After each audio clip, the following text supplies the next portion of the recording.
우리의 생명의 근원이 되시는 살아계신 하나님, 오늘도 하나님 우리가 말씀 앞에 겸손하게 엎드립니다.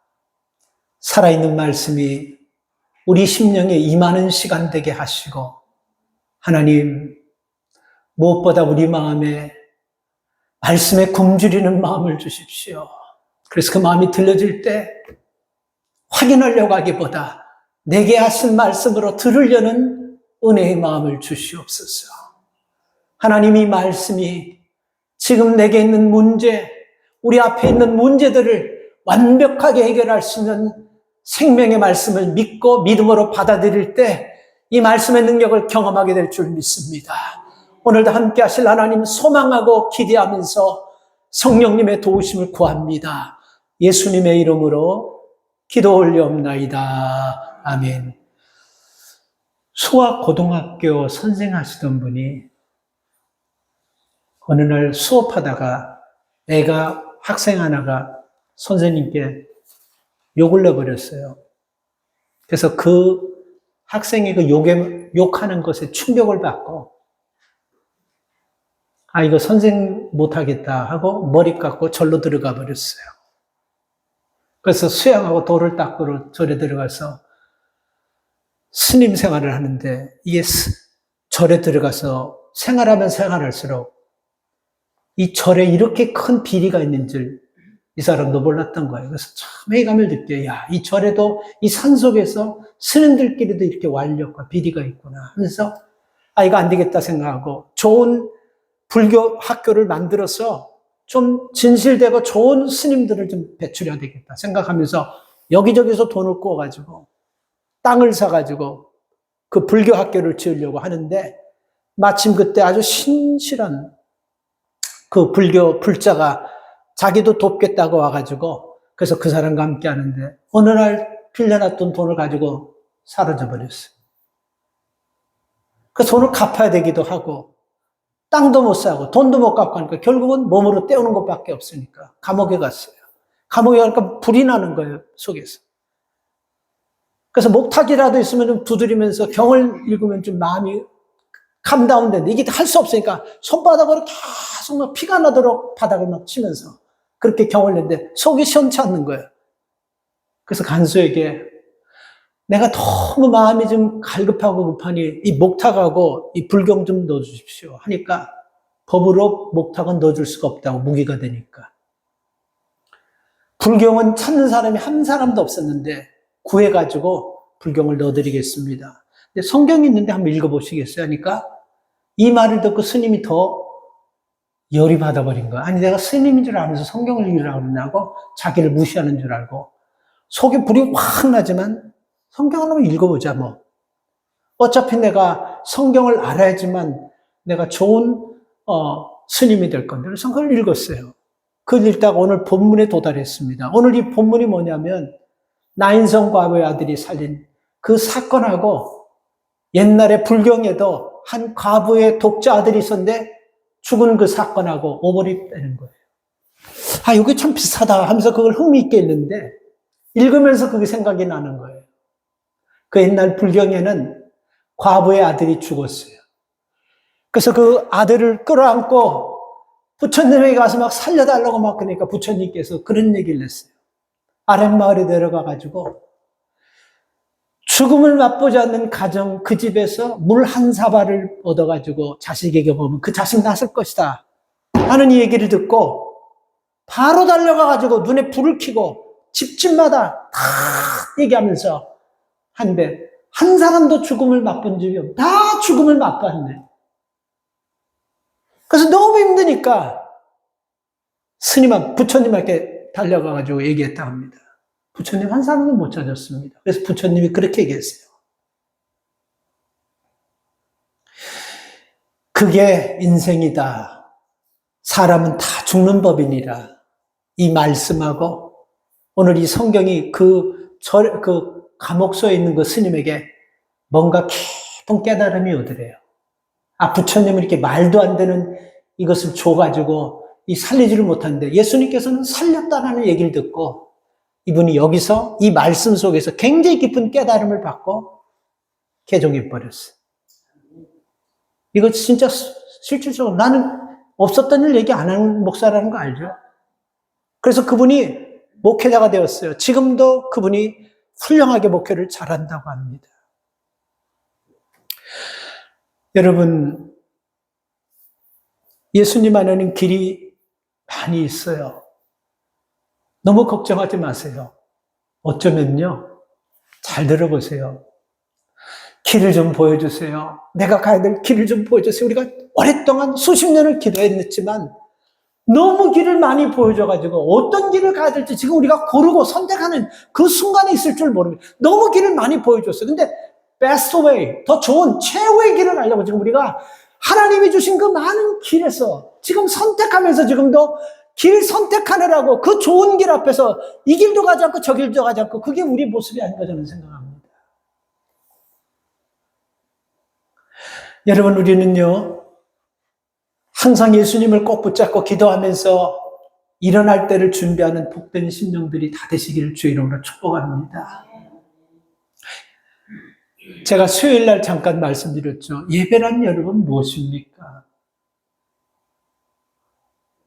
예배는요, 성가대도 있어야 되고, 목회자 설교도 있어야 되고, 그리고 보이지 않는 뒤에서 예배를 위해서 헌신하고 수고하는 기도자들, 많은 사람들이 필요해요. 이 예배는 그냥 한 사람이 하는 것이 아닙니다.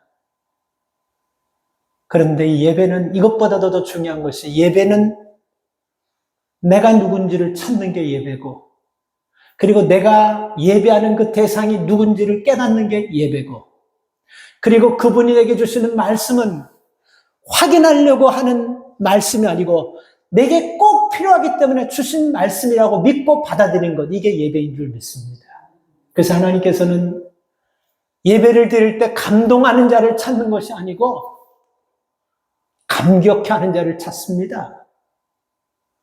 그리고 하나님은 예배를 통해서 여러분, 뭔가 느낌이 좋다, 기분이 좋다, 오늘 왠가 참 마음이 편하다, 이게 아니에요. 예배를 통해서 우리 속에 있는 이 육신의 소욕을 두들겨 패가지고 깨가지고 부숴가지고 하나님 말씀에 순종하게 복종하게 만드는 게 이게 온전한 예배인 줄 믿습니다. 아, 예배 드리고 나니까 오늘 기분 좋으네, 오늘 뭔가 좋을 것 같네, 이거 아니에요 여러분. 오늘 우리가 드리는 예배는 여러분, 내 소욕, 내 육신 속에서 하나님 말씀보다도 내 소욕대로, 내 생각대로, 내 조금의 이익이 있으면 하나님 말씀을 과감하게 버리고 그 이익 쫓아 살려고 하는 그 수욕, 그 욕심, 그 내 생각을 과감하게 짓밟아가지고 깨버리고 부수려고 하는 그런 믿음이 있을 때 그 예배가 하나님이 받으시는 예배인 줄 믿으십시오 여러분. 우리는 그런 예배를 드리려고 해야 됩니다. 그 예배 때문에 여러분, 오늘 내가 하나님 앞에서 내 자신을 내려놓고 하나님 앞에서 내 자신을 깨는 것입니다. 그래서 여러분, 우리는 예배를 잘 드리면요, 그 한 번의 예배 내 인생에 놀라운 변화가 오는 거예요.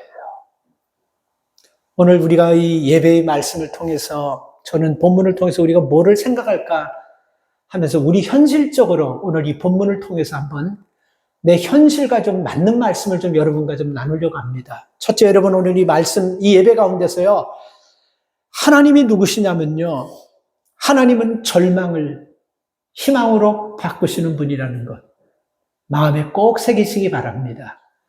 알아요, 저도요. 여러분 지금 절망스러운 일들 없는 거 알아요.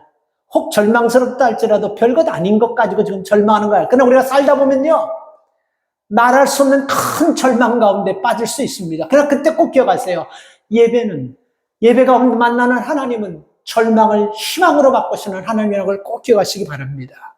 예수님께서 공생의 기간 동안 사람 살린 사건이 3사건이 나와요.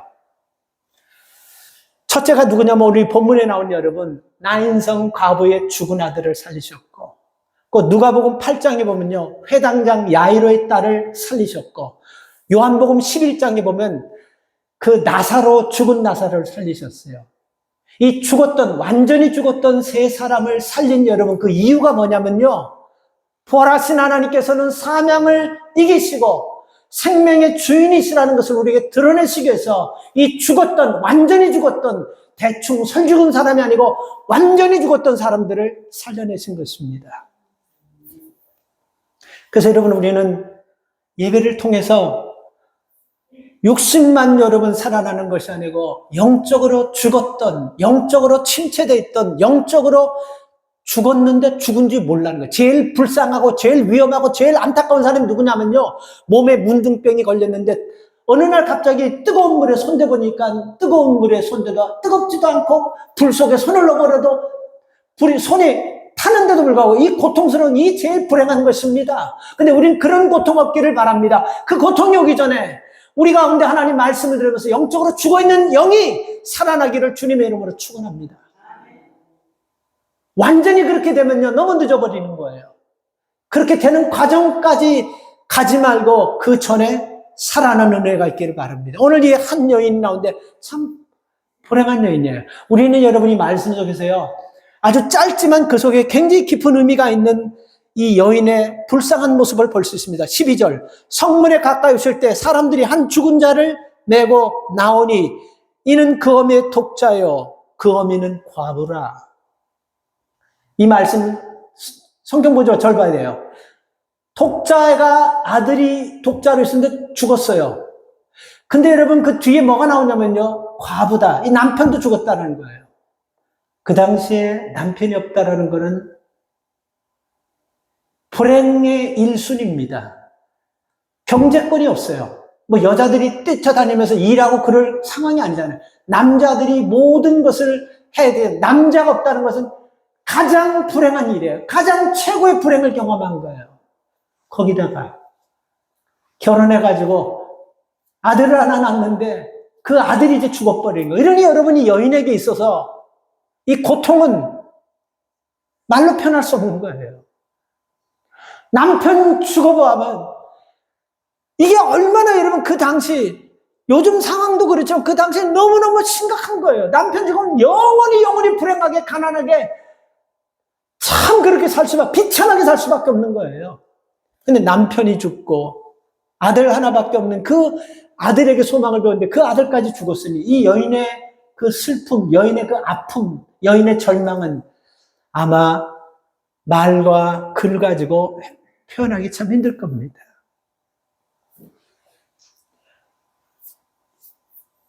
조금 책이 오래됐지만요, 여러분, 목적이 이끄는 40일이라는 책 기억하죠? 그거는 뭐 예수 믿는 사람들 뿐만이 아니고 예수 믿지 않는 사람에게도 목적이 이끄는 40일, 그 책이 베스트 오브 베스트셀러, 세계 모든 나라의 언어로 다 그렇게 번역돼가지고 팔린 책입니다. 그게 책을 누가 썼습니까? 캘리포니아는 사들백 처치의 릭 워렌 목사님이 쓴 거예요. 근데 그분이요, 세계에서 가장 영향력을 강력하게 끼치는 지금 영적 지도자의 탑원입니다. 근데 그분이요, 이 책도 썼어요. 회복으로 가는 길. 그 책을 보면서 여러분, 회복되는 그 원리를 두 가지로 얘기했는데요. 첫째가, 내가 하나님이 아니라는 사실을 인식하라. 죄를 저지르는 성향을 극복할 수 있는 힘이 내게 없음을 인식하고 내 삶을 내 스스로 통제할 수 없다는 것을 인정하라. 이게 상처와 아픔과 고통 속에 있는 사람들을 회복되는 첫 번째 원리입니다. 참 마음에 한번 새겨보세요. 두 번째 원리는요, 나에게는 하나님이 계시고 나는 하나님께 소중한 존재며 나를 회복시킬 능력이 하나님께 있다는 사실을 확실하게 믿으라.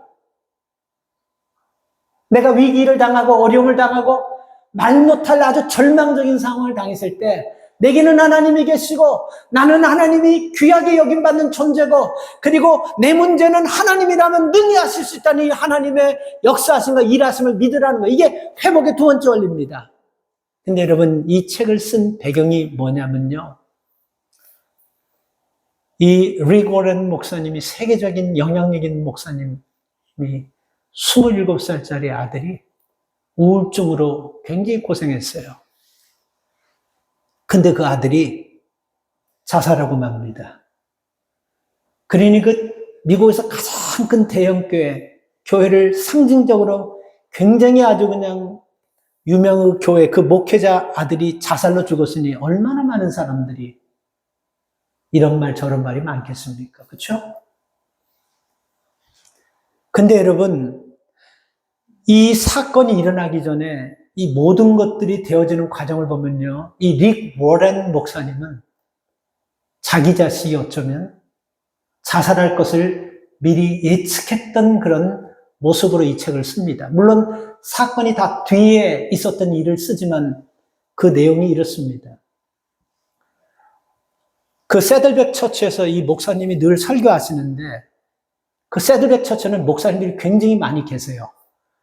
그리고 그 목사님이 주일 설교는 자신이 다른 나라의 세미나나 강의를 가지 않으면 항상 그 주일 예배는 릭 워렌 목사님 설교. 거기 대통령도 오고 때로는 뭐 미국의 뭐 요인들 수만 명이 그 예배를 참여해서 전 세계로 그 예배가 다 나가는 거예요. 그래서 굉장히 예배가 중요해요. 근데 그 예배를 어느 날 홀리데이라는 목사님이 있는데 홀로데이라는 이름이 홀로데이예요. 그 목사님, 많은 목사님 중에 그 목사님께 설교를 부탁했어요. 목사님, 릭 워렌 목사님이 다음 주에 목사님이 설교를 좀 해주십시오. 근데 그 다음 주는요, 그 아들이 매스가 자살하는 그 기간이었어요. 근데 이것도 여러분 어떻게 알고, 자기에게 일어날 일을 어떻게 알고, 평생 그 주일 설교를 당신이 하던 사람이 홀로데이라는 그 목사님에게 설교를 맡겼는데, 더 놀라운 것은 그 홀로데이라는 목사님이 릭 워렌 목사님에게 설교하라는 말씀을 받고 나서 이렇게 물어봅니다. 목사님, 내가 어떤 설교를 하면 이 교인들에게 감동을 끼칠 수 있을까요? 목사님께 물어봤는데 새들백 처치 릭 워렌 목사님이 이렇게 얘기합니다. 목사님, 세상에서 생애에서 가장 비참하고 고통당할 때 그 상황을 설교해 주십시오. 좀 이게 이해가 갑니까? 이 말이요? 그 설교 바로 전에 그렇게 부탁하고 나서 그 주에 목사님 아들이 자살한 거예요. 그러니까 이 릭 워렌 목사님 이걸 알고 했던지 생에서 가장 비참하고 불행해졌을 때 그때 위로할 수 있는 설교를 좀 해주십시오. 자기 자식이 그 얘기하고 요번주에 자기 자식은 죽습니다. 자살해버립니다. 그리고서 이 목사님이 그런 얘기를 해요.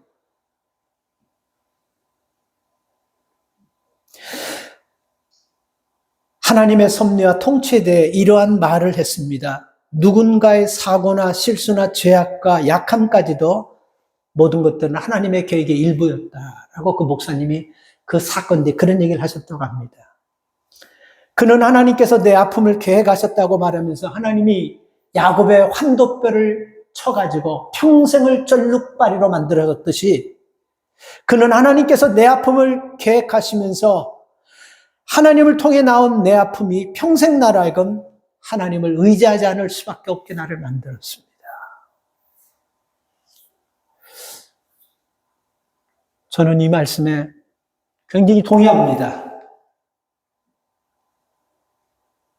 사고도, 릭 워렌 목사님 얘기했어요. 사고도, 실수도, 그리고 죄도, 우리의 약함도, 모든 일들도 하나님의 계획하에 섭리 안에서 일어나는 것입니다. 저는 굉장히 동의해요. 자, 오늘 이 여인을 보십시오.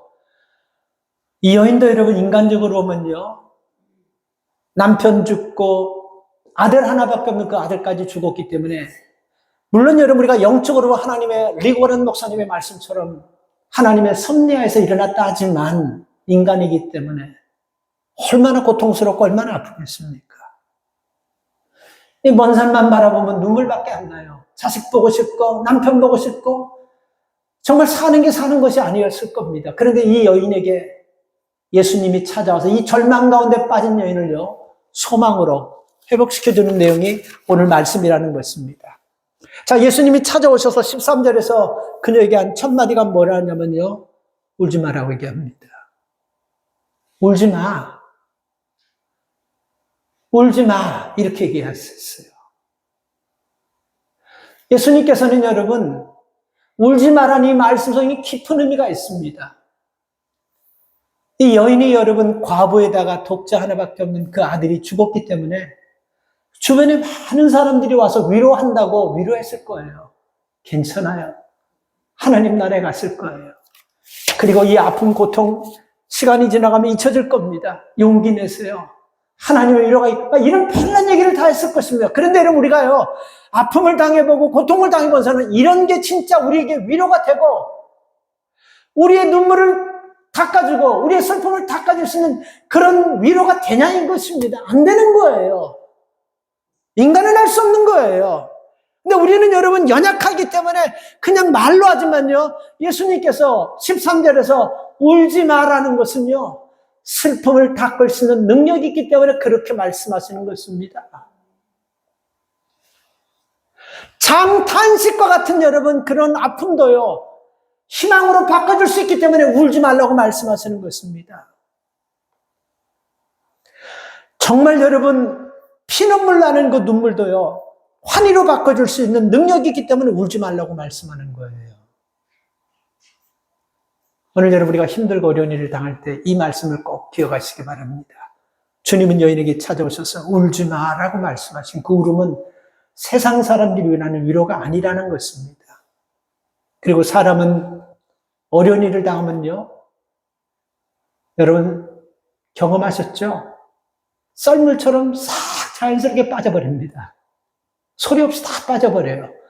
좀 기대고 힘들어서 기대려고 하면요, 부담스럽고 불편해서 가버립니다.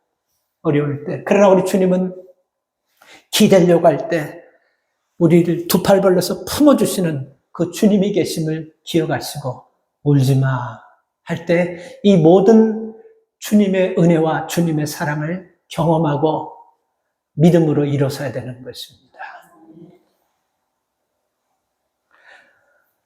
성문 밖으로 향하는 장례 행렬은 여러분 이제 다 끝난 거예요. 성문 밖이라는 것은 예루살렘 성 밖에 묘지에다가 그 아들을 장사진에게서 이제 나가는 그 과정입니다. 그런데 우리가 여기서 여러분 참 우연이라고 그래야 될지 필연이라고 그래야 될지 놀라운 사건 하나가 생겨요. 그 많은 사람들이 장례 행렬을 쭉 끌면서 예루살렘 성문 밖으로 나가는데 예수님과 제자들과 많은 무리들이 성 안으로 들어오면서 탁 만나는 그 사건. 이 사건을 제가 보면서요, 빛과 어둠이 싹 만나는 사건 같아요. 영원히 저주받을 수밖에 없는 사람이 영생하는 것과 싹 순간 만나는 것 같아요. 생명하고 죽음이 싹 그 순간 만나는 것 같아요. 이 순간적인 만남. 만약에 생각해 보세요. 이 만남이 없었다고 한번 생각해 보세요. 이 아들은 땅 속에 들어가서 그냥 흙으로 죽어버리는 거예요. 그 영혼이 하나님을 믿었는지 안 믿는지 모르지만 불행한 인생이 되는 것입니다. 근데 그 순간 만났어요. 우리가 예수님 십자가상에 있을 때, 돌아갔을 때 그 강도 하나가 주님 낙원에 이를 때 나를 기억, 그 순간 싹 스치는 순간 예수님께서 하신 말씀 뭡니까? 네가 오늘 나와 함께 낙원에 있을 것이다. 여러분 우리가요 예수 믿는 거요 오랫동안 무슨 공들이고 덕 쌓고 한 것이 아니고 순간적인 찰나에 우리가 주님을 믿고 만나고 구원받은 줄 믿으십시오. 자랑할 것이 없다라는 거예요. 구원은 예배소서에 하나님이 주신 전적인 은혜라고 말씀하는 것입니다. 그래서 여러분 어둠과 빛이 만나고 생명과 죽음이 만나는 이 교차되는 순간 우리가 여러분 주님을 만나면 어둠이 빛으로 사망이 생명으로 우리가 여러분 변화되는 것, 새로워진다는 것을 꼭 명심하시기 바랍니다. 근데 여러분 우리가 이 말씀을 또 하나 생각할 것은 예수님께서 이 성 안에 싹 들어오시면서 이 장사 행렬과 싹 마주치는 그 가운데 그 어떻게 보면 여러분 무슨 꼭 우리가 영화나 그런 데서 무슨 이게 각본을 짜가지고 너는 들어오고 나는 나가는 그 아주 클라이막스를 만들려고 하는 그 순간이 여러분 우연이 아니라는 겁니다. 우연이 아닌 거예요. 사람들은 야 이거 운 좋다. 정말 예수님 만났기 때문에 자식이 살아나는구나. 야 정말 운 좋다. 이거 정말 이거 영원히 지옥 갈 수밖에 없는 인생이 그 순간 예수님을 만나가지고 천국 가는구나. 운 정말 좋다는데 운이 아니고 우연이 아니고 필연이고 계획이고 예수님께서 준비하신 거예요. 11절 보십시오. 그 후에 예수께서 나인이라는 성으로 가실새. 자, 예수님께서는 여러분 7장에 보면요, 누가복음 7장에 보면 백부장의 하인을 고친 다음에 예수님께서 목표를 어디로 정하셨냐면 나인이라는 성에 정하셨어요. 우연이 아니라는 것입니다. 의도적으로 가는 거예요. 오늘 여러분들이 어려운 일을 당하고 힘든 일을 만났을 때 우연히 여러분을 찾아가는 예수가 아니고 목적하고 우리 아픔과 우리의 슬픔을 보시고 그 문제를 해결하시고자 우리 눈물을 닦아주시고자 필연적으로 계획적으로 내게 찾아오시는 예수님을 놓치지 마시기 바랍니다. 요한복음 4장에 보면 남편 5 두고도 만족하지 못하는 그 여인요, 사람 구실할 수 없는 여인인데 예수님께서 일부러 여러분 많은 유대인들이 그 사마리아 성 지나가지 않았습니다. 재수없다고 부정탄다고. 근데 거기를 정면 돌파하시면서 가신 이유는 그 여인을 만나서 구원시키려고 가신 거예요. 우연은 없는 것입니다. 그러니까 여러분들이 슬픈 일을 당하고 어려운 일을 당하고 힘든 일을 당했을 때 주님이 좀 오시기 아니에요. 주님은 그 일을 하시고 우리의 눈물을 닦으시기 위해서 우리의 절망을 소모하기 위해서 우리에게 여러분 오시는 주님을 꼭 기억하시기 바랍니다. 그래서 사람이 살아가다가 야 이제는 방법이 없구나 할 때 no. 사람은 방법이 없지만 주님이 오시는 것이 우리의 방법입니다. 그렇지 않습니까? 영국에 보면요 아주 큰 미술관이 있는데 영국에서 자랑하는 미술관이 대영제국 미술관하고 뭐 몇 개가 있다면 거기 보면 수많은 작품들이 있는데 그 미술 작품 중에 미술 작품 제목 하나가 신의 한 수라는 그 작품의 제목이 있다고 합니다. 근데 그 그림을 보면요 그 그림 뭐냐면 사탄하고 한 인간하고 체스를 두는 거예요. 근데 이 체스에서 지면 생명을 사탄이 쥐고 있는 거예요. 생명을 빼앗기는 거예요. 근데 이 체스를 하다가 보니까 계속해서 여러분 인간이 공경에 빠져 있는 거예요. 그리고 사탄은 이제 다 끝났다, 다 이겼다 생각하면서 만연의 미소를 짓고 있고 그 인간은 굉장히 곤혹스러운 그 가운데인데 다 끝난 것 같지만 다 끝나지 않았다는 것을 거기서 그 그림이 보여주는 그 제목이 바로 신의 한 수라고 얘기하는 거예요. 우리가 어떤 싸움에서 우리가 어떤 문제에서 이제 다 끝났고 이제는 포기해야 되고 이제 털어야 되고 이제 손 내려야 될 때가 딱 됐을 때 no way 신의 한 수가 있다는 걸 꼭 기억하십시오. 그 신의 한 수가 뭡니까? 우리 주님이 내게 오시는 것이 신의 한 수인 것입니다. 그 주님이 오시면요 풀어지고 그 주님이 오시면 넘어갈 수 있다는 것입니다. 그래서 절망 중에 있는 우리를 찾아오시는 주님을 기억하십시오. 그래서 신의 한 수로 오신 예수님께서 우리에게 말씀하시는 거예요. 울지 마. 이 말씀은 그냥 stop 이 뜻이 아니에요. 내가 네 슬픔, 내가 네 고통, 내가 네 아픔, 내가 닦아주고 내가 너에게 소망 줄게. 이 모든 미닝이 다 들어있는 말씀인 것입니다. 그래서 13절에서 울지 마. 그 슬퍼하는 사람에게 얼마나 많은 사람들이 이제 그만 울어요. 지쳐요. 이제 힘 다 빠져요. 사는 사람은 막 이런 별난 얘기를 다 하니까 아무것도 위로가 되잖아. 그러나 우리 주님께서 울지 마라고 말씀하신 이유는 닦아주시고 회복하시겠다는 이 신의 한 수와 같은 능력이 임할 것이라는 이 약속의 말씀인 것입니다. 그래서 우리도 절망 가운데 있다고 한다면요. 아직까지 끝난 거 아니에요. 그 절망이라고 생각하는 그 현장에 주님이 함께 계심을 발견하시고 그 주님 앞에 신의 한 수 되신 주님을 모셔서 그 문제를 믿음으로 풀기를 축복합니다. 또 하나 우리가 생각할 것은 절망 가운데 나를 일으켜주시는 예수 그리스도를 만나야 됩니다. 절망 가운데 일으켜주시는 예수 그리스도. 이 여인이 근본적으로 슬퍼하고 힘들어하고 고통하는 것은 뭡니까? 본질적으로 보면 남편의 죽음, 자식의 죽음, 죽음 때문에 그렇잖아요. 그렇죠? 이 죽음이 여러분 이 여인을 이렇게 절망과 좌절과 슬프게 한 거예요. 자, 근데 여러분 이 죽음은요. 누구도 마음대로 할 수 없다는 것입니다. 아무리 행복하고 아무리 하늘과 땅의 권세를 다 가진 사람에게도 죽음이 한번 딱 찾아오면 그 순간 기쁨, 행복 모든 것 다 문 딱 닫혀버린 거예요. all stop 돼버린 거예요. 그렇죠? 그래서 이 죽음은 두렵고 무서운 거예요. 지금 이 여인은 지금 이런 가운데 있는 것입니다. 그런데요, 이 죽음이 여러분 어디서부터 오는 겁니까? 죽음이 왜 왔습니까? 로마서 6장 23절에 보면요. 죄, 삭시, 사망이다. 이렇게 나와 있어요. 우리 이 진리의 말씀 잊어버리지 마십시오. 그러니까 죄가 오지 않았다고 한다면요. 슬픔, 눈물, 고통, 이 장례식 하는 절차들 싹 다 필요 없는 거예요. 근데 죄가 왔기 때문에 슬픔, 죽음, 고통이 여러분 장례식 같은 이런 불필요한 절차들이 우리에게 온 것입니다. 그래서 우리가 여러분 이걸 깨달아야 돼요. 죽음이 어디서부터 왔냐면요. 인간의 죄로부터 왔다라는 것입니다. 인간의 죄로부터 온 죽음을 누가 스탑시키고 누가 그 죽음을 생명으로 바꿀 자가 이 세상에 누가 있습니까? 근데 예수님께서 아까도 말씀드렸지만 이 나인성 과부아들을 살리시고 또 8장에 가면 해당장 야이로의 딸을 살리시고 요한복음 11장에 나사로를 살리는 이게 다 뭡니까? 예수님께서 죽음을 생명으로 바꿀 수 있는 능력이 있다는 걸 보여주신 거예요. 그리고 당신이 죽었다가 부활하신 것은 죽음을 생명으로 바꿀 수 있다는 걸 보여주시는 거예요. 우리가 여러분 죄로 말미암아 죽음이 들어와서 사망과 같은 절망을 만났다 할지라도 예수님이라면 그 절망을 생명으로 소망으로 바꿔주시는 분이신 것입니다. 베데스다 연못가에서 38년간 절망의 자리에 있던 그 환자를요, 예수님께서 일어나라고 얘기했습니다. 어디서?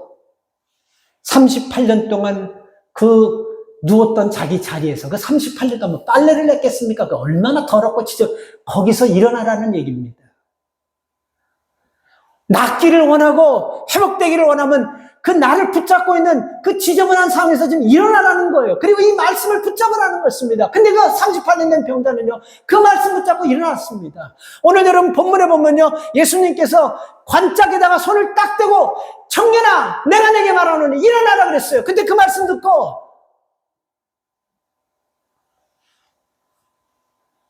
청년이 고민하고 청년이 손가락 하나 움직이면서 다음에 발가락 움직이고 그 다음에 눈 뜨고 이게 아니고 바로 일어나 버렸습니다. 그러니까 여러분 우리가 이 절망을 일으키는 사람은 남편도 자식도 주변에 아무도 아니에요. 오직 주님만이 우리의 절망을 일으킬 수 있다는 것입니다. 하나님의 도움 없이는 그래서 우리는 살 수 없다는 결론이 나오는 거예요. 인생이 빠르다고 강하다고 능사가 아니에요. 인생의 성패는 빠름에 강하게 있는 거예요. 하나님의 손아귀 있는 거예요. 누가 여러분 우리 인생의 절망에서 희망으로 바꿔줄 수 있는 사람은 아무도 없는 것입니다. 오직 예수 그리스도에는 없는 것입니다. 그래서 여러분 우리가 솔로몬 보세요. 그 왕이 돼서 이스라엘을 다스릴 수 있는 모든 통치권을 다 가지면서도 그는 하나님 앞에 나중에 범죄해가지고 무너졌을 때 솔로몬이 하나님 말씀 붙잡고 일어나서 잠언과 전도서를 쓰면서 다시 하나님의 영광을 회복시키지 않습니까? 다윗도 그렇고 욥도 그렇고 이런 고통 가운데 빠졌을 때 여러분 침체되지 않고 일어났다라는 것입니다. 우리가 살다 보면요 침체될 수 있습니다. 고통 받을 수 있어요. 근데 잘 생각해 보세요. 언제까지 그 침체된 상황에서 계속 뒹굴 거냐는, 언제까지 그 고통스러운 바닥에서 계속 거기서 머물 거냐는 겁니다. 일어나야 되잖아요. 그리고 일어나라고 주님 말씀하시지 않습니까? 바닥이 왜 바닥이라는 말인 줄 아세요? 바닥은 발을 디딜 수 있는 곳이기 때문에 바닥까지 떨어졌으면 이제 여러분 우리가 발 디디고 일어날 때인 것입니다. 오늘 주님께서 우리의 여러분 바닥까지 떨어진 믿음의 상황이 처한 우리에게 이제 일어나라고 말씀하시는 음성이 들려지기를 축복합니다. 연약한 신앙에서 좀 일어나라고 말씀하고 있는 거예요. 이런 고난과 환난 가운데서 일어나라고 말씀하고 있습니다. 그래서 인생을 살다 보면 누구나 바닥에 떨어지는 이런 어려울 때가 누구나 있다라는 것입니다. 근데 이 어려울 때는요, 항상 고난도 시련도 같이 따라오기 때문에 더 어려운 것입니다. 그런데 여러분, 이런 가운데서 일어나라는 하나님의 말씀을 듣고 일어나면요, 그 고난이 깊이만큼, 고난의 크기만큼, 고난의 사이즈만큼 우리가 더 크고 더 놀라운 축복받는 생애가 될 줄 믿습니다. 돈 슈나이더라는 사람이 쓴 절벽 산책이, 난 이 책 안 읽어봤는데 그 책 내용을 좀 이렇게 제가 듣고 여러분들에게 나눕니다. 절벽 산책이라는 책인데요. 돈 슈나이더라는 사람입니다. 이분이 원래 미국의 아이비리그 대학 영문학 교수였었어요. 근데 3년씩 이렇게 아무리 아이비리그의 좋은 대학 교수를 할 때 3년씩, 때로는 5년씩 다시 이렇게 계약을 하는데 3년 대학하고 계약을 딱 하려니까 거기서 재임용에서 탈락돼 버렸습니다. 그래서 이분이요, 미국에 있는 101개 대학에 전부 다 레즈머, 이력서를 다 집어넣었어요. 근데 한 군데서도 연락이 안 와요. 이 절벽 산책이라는 얘기는 실제로 있었던 일을 쓴 거예요. 한 군데도 안 와요. 그러면서 여러분, 이 사람은 마음이 타니까 다른 잡이 있고 다른 일을 할 수 있는데도 불구하고 못하는 거예요. 내가 명문대 아이비리그 영문학 교수였는데 내가 어떻게 이런 허접한 일을, 이런 노동 같은 일을 할 수 있냐면서 계속해서 나는 교수했기 때문에 여기에 비스무리한 것을 찾아 계속 시간만 보낸 거야. 그러다 보니까 여러분, 이 실제로 있었던 일입니다. 푸드 스탬에 의지해서 살게 됩니다. 그리고 정부의 혜택이라는 다 본인도 부끄럽지만 창피하지만 다 받아버리게 되는 거예요. 그리고 곧 있으면 낳을 아기도 이거 어떻게 키워야 될까? 키우는 만큼 키우다가 안 되면 부모에게 맡길까? 누이에게 맡길까? 동생, 이런 생각하면서 그 아이 날 하루하루 기다리면서 무의도식하고 있는 거예요. 그리고 대학에서 합격 통지가 올 걸. 그리고 계속해서 기다리고. 근데 아무 데도 오지 않습니다. 그리고 하루 이틀 생활은 점점 어려워지는 가운데 TV를 보는데 갑자기 TV를 보는데 누가 자기 등짝을 손바닥으로 쫙 때려버리는, 그래서 본인도 TV를 보면서 소리를 질 정도로 그런 충격적인 일이 확 돌아버린 거예요. 근데 아무도 때린 사람이 없어요. 아무도 때린 사람이 없습니다. 그때 그 사람이 깨닫습니다. 내가 추구하고 내가 원하는 이것하고 지금 우리 가정이 행복하고 바꿀 수 없는 일이구나. 깨닫고 바로 자기 집에서 가장 가까운 골프장에 가가지고 아이비리그 영문학 교사던 사람이 잔디 깎는 일을 합니다. 그리고 카펜터스, 목수 따라다니면서 보조 역할을 합니다. 돈 되는 일은 다 하기 시작하는 거예요. 그리고 페인트도 칠하면서, 뺑기도 칠하면서, 돈 되는 거는 다 하는 거예요. 딜리버리도 다 하는 거예요. 처음에 자기가 내가 대학 교수였는데 이런 허접한 일, 이거 어떻게 하냐고 안 했어요. 그래서 웰페어, 푸드센까지 다 받는 이런 비참함까지 떨어졌습니다. 근데 이렇게 떨어져가지고 정신 테레비보다가 누가 등짝 팍 치는 그런 너무나 놀라가지고 자기가 깨달았어요. 그러면서 그렇게 변했는데 그 사람이 어떻게 변했냐면요. 이제는 그 사람이 완전히 다르게 변했습니다. 솜씨 좋고 성실한 목수고 페인트공 슈나이더로 태어나게 됐고 바뀌어버렸어요. 그리고 나서 이 사람이 쓴 그 영어 책에 보면 더 클리프워크 절벽 산책이라는 책이 베스트셀러가 돼가지고 미국에서 유명한 작가가 돼버렸습니다. 그러니까 그 사람이 그렇게 얘기하는 거예요. 만약에 내가 위기가 이렇게 어렵고 힘들 때 그냥 내가 하고 싶은 것만, 내가 편하고 싶은 거 하려고 계속 있다가 나는 내 인생 정말 비참했을 것이다. 그 절망 가운데 누군가인지 모르게 내 등짝을 얼마나 세게 쳤든지 내가 그때 깨닫고 내가 이렇게 변화되었다라고 얘기하는 것입니다. 우리가 절망 가운데 살다 보면 빠질 수 있는데 우리가 위기 가운데서 여러분 깨닫는 은혜가 있어야 되는 것입니다. 하나님은 믿음의 사람들이 위기 가운데 처했을 때 찾아오셔서 회복시키는 은혜를 주신다는 꼭 기억하시기 바랍니다. 하나만 더 우리가 생각해 볼 것은요. 여러분, 우리가 동정받았던 이 여인이요.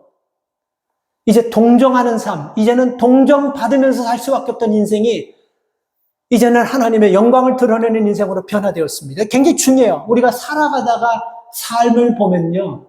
본의 아니게 어려움을 당해서 동정받을 수 있어요. 그건 너무 부끄럽게 생각하지 마세요. 남에게 도움받는 거, 그건 너무 여러분 창피하고 부끄러운 거 아닙니다. 그런 문제는 이거예요. 끝까지 남의 도움을 받고 부모나 형제나 자식이나 이웃이나 친구에게 도움을 받고 살려고 하는 그 마음은요. 병든 마음이 되는 거예요. 끝까지 내가 동정받으려고 하는 마음은 심각한 병든 마음이 되는 것입니다. 평생을 동정받으며 살려고 하면요. 아주 불행한 인생이 되는 것입니다. 힘들고 어려울 땐 동정받을 수 있어요. 그러나 우리가 하나님을 믿는 사람, 반드시 하나님 끝까지 동정받는 인생으로 두지 않는다는 거예요. 자, 이 여인을 보세요. 이 유대의 전통은요, 사람이 죽으면 날이 덥잖아요. 그래서 죽으면 그날 장례식 하는 거예요. 근데 이스라엘 사람들의 관념이 뭐냐면, 이 율법에 뭐라고 나왔냐면요, 율법에는 잔치집에 가는 것보다 초상집에 가는 것이 훨씬 더 복되다고 했어요. 그래서 이런 것들이 개념이 다 있는 거예요. 그래서 가장 불쌍하고 불행한 사람을 동정하는 것이 복받는 일이라고 생각해가지고, 동네에 장이 나면요, 사람들이 다 가는 거예요. 거기서 잡채해가지고, 빈대 부침개 해가지고, 뭐, 국수 해가지고, 밥 해가지고, 뭐, 이러고 뭐, 다 해가지고 하는 거예요. 이거를 가장 복받는 거라고 생각하면서 다 하는 거예요. 그래서 상여가 가는데, 앞에서 울고, 뒤에서 뭐, 악계하고, 뭐, 뒤에서 따르고, 앞에, 이 모든 사람들 다 이 공통적인 마음 뭐냐면, 이 여인의 불쌍한 동정심 때문에 참석한 거예요. 중요합니다. 그러지 않겠어요? 동네 사람들이 다 동정하는 마음으로 참석했어요. 이 여인은 평생 이렇게 죄를 많이 졌길래 남편 죽고, 하나밖에 없는 자식까지 죽고 참 안 됐다. 불쌍하다. 우리가 가서 좀 도와주자. 이런 마음으로 십시일반 모든 사람들이 더 많이 이 사람을 도와주고, 더 많이 여러분 그렇게 했을 겁니다. 그런데 16절 보십시오. 모든 사람이 두려워하며 하나님께 영광을 돌려 가로되 큰 선지자가 우리 가운데 일어나셨다 하고, 또 하나님께서 자기 백성을 돌아보셨다. 이게 무슨 뜻입니까?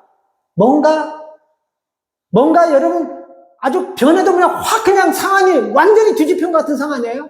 동정받았던 사람이에요. 근데 이 동정받았던 삶을 많은 사람들이 보면서 뭐라고 생각하냐면요, 이 집에 하나님의 영광이 있고, 이 땅에 큰 선지자가 있고, 하나님께서 이스라엘을 그냥 두지 않냐고 도우시는, 이런 의미가 16절 말씀입니다. 뭡니까? 동정받았던 여인이, 그 여인을 보면서 많은 사람들이 하나님의 영광을 보았고, 큰 선지자가 이 땅에 있고, 하나님이 이스라엘을 지킨다는 그것을 여러분이 보았다라고 얘기하는 거예요. 이게 뭐예요?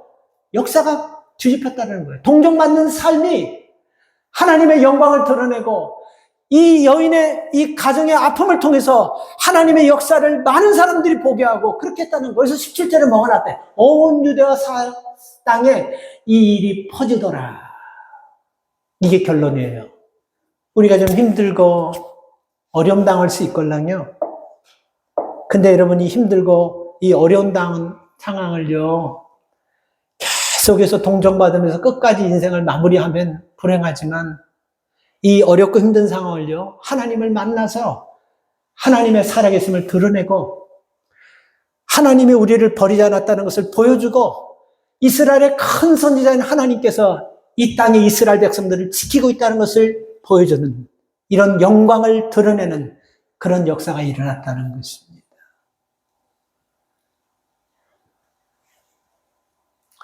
오늘 이 말씀이 여러분들에게 주는 메시지가 좀 뚜렷하게 가슴에 좀 새겨지기를 바랍니다. 사람 살다 보면 절망, 힘들고 어려울 때 있는데, 여러분 그때 다 끝난 것이 아니고 신의 한 수와 같은 하나님의 이 우리에게 도우심이 있다는 걸 꼭 기억하시고, 절망을 생명으로 일으키시고 평생 동정받을 수밖에 없는 사람이 하나님의 영광을 통해서 하나님을 드러내는 그런 여인을 받게, 우리가 이런 은혜가, 이런 축복이 있기를 주님의 이름으로 축원합니다. 살아계신 하나님,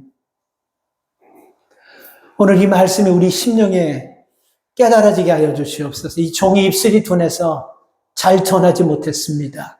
그러나 성령이 잘 우리 마음판에 새겨지게 하여 주셔서, 인생 살다 보면 위기 가운데 빠질 때도 있고 어려운 가운데 빠질 때도 있지만, 위기와 어려움 가운데서 끝난 것이 아니고 신의 안수와 같은 주님이 우리에게 계심을 믿게 하시고, 그 주님을 통하여 어떤 문제도 극복할 수 있음을 믿게 하여 주시옵소서. 절망적인 상황을 희망으로 바꿔주시는 하나님이 계십니다. 평생 동정받으며 불쌍히 여기며 살 수밖에 없는 여인에게 하나님의 영광과 하나님의 살아계심을 드러내는 역사가 일어났습니다. 우리의 약함과 우리의 어려움이 이런 하나님의 영광과 역사를 드러내는 일에 쓰임받게 하여 주시옵소서.